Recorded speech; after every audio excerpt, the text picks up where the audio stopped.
engraved on the stone bear ample testimony to the highly flourishing state of Sanskrit literature in Cambodia during this period. They are a distinct poetic literature of ancient India. Their language bears a solemn elegance. These inscriptions show a deep knowledge of the rules, regulations, and practices of Hinduism. They reflect a thorough acquaintance not only with the various gods and goddesses in their numerous names and forms, but also with the philosophical concepts behind them. But what is more striking in Cambodia is not only the external forms of Indian religion, but also the ethical and spiritual view of life it perpetuated. The inscriptions depict piety and a deep yearning of Khmers for emancipation from the cycles of birth and death, a longing for the attainment of the highest bliss by a union with the universal consciousness, the Lord Shiv. Along with devotional and spiritual functions, the temple of BANTEAY SREI also served as a center for education. The teachers and students used to live together here. The inscription of the year 967 AD further says that Gopura was learned in the sacred scriptures, ancient sciences, philosophy, ethics, astrology, and Buddhist philosophy. He used to teach ancient knowledge of Patanjali, Kannad, Gautam, and Kapil. Gopura taught grammar and sculptural arts to his younger brother Vishnu Kumar.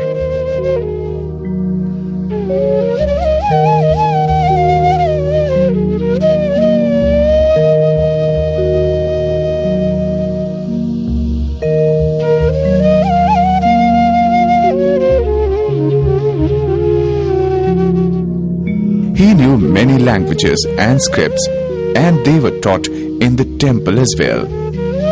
The professors and teachers were supposed to devote fully themselves to teaching and complete their teaching assignments well in time. The king of Cambodia, Sri Jayavarman V, had issued a regulation. Nothing should be partaken from the temple for the king or for the persons dear to the king, nor should they be considered to be eligible for it. This pious foundation, created by the performers of sacrifices, should be protected at all cost. The queen had also issued an advice. In the temple, the evil should be punished and the good should be revered, so that the righteous system and order are preserved and maintained. For anyone visiting the temple, the prevalent norms should be inquired and adhered to.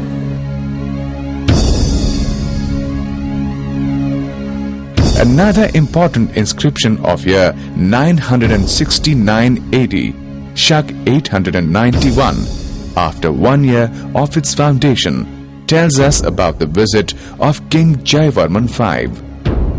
The inscription is written partly in Sanskrit and partly in Khmer. The Sanskrit portion contains an invocation to Lord Shiv called Shri Tribhuvan Maheshwar in 11 couplets. The Khmer text, 23 lines in prose, records the donations made by King Jayavarman V to Lord Shri Tribhuvan Maheshwar, the pious foundation of his father King Rajendra Varman II. It also defines the limits of the domain of the temple.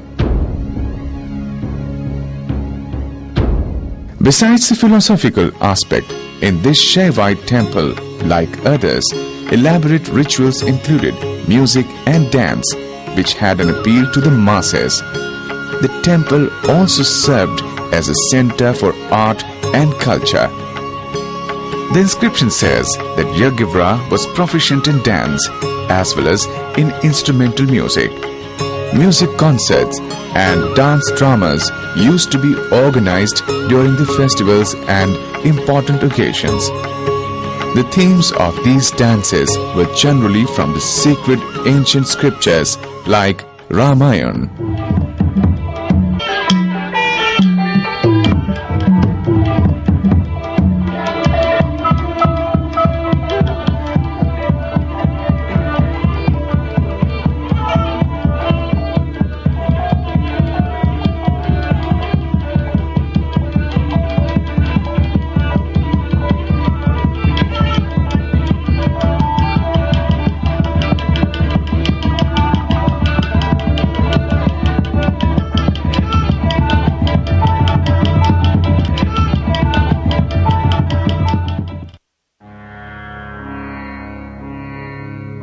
Just outside the enclosure was found a beautifully carved door lintel showing Varun, the Lord of West.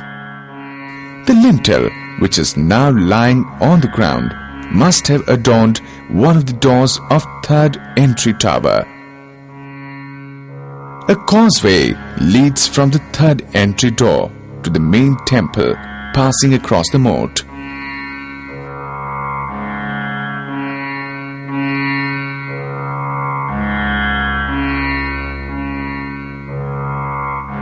A moat encircles the temple.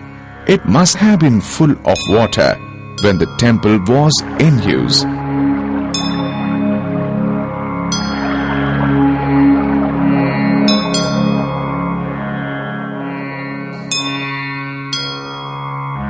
Today, it is dry. The water around the temple not only served the practical needs of daily life of the people living in the temple, but its presence was equally essential for the spiritual purposes.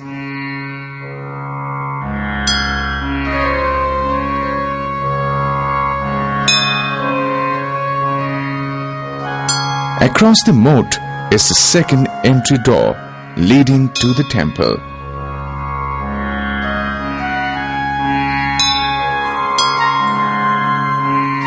This entry tower has two porches and triangular door pediments.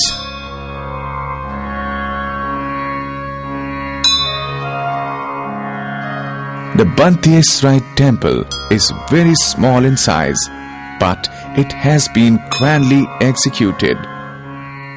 The feeling is that of divine glory. One quietly moves from the mundane world to the realm of sublimity and calmness.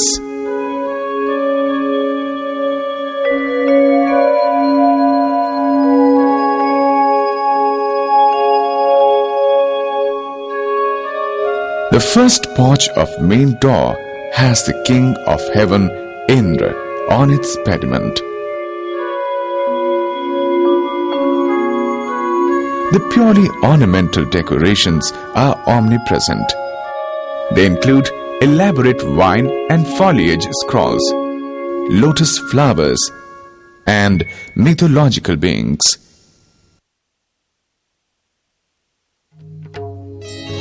On the second porch behind it, a beautifully carved goddess Lakshmi, consort of Lord Vishnu, is shown being garlanded by two elephants.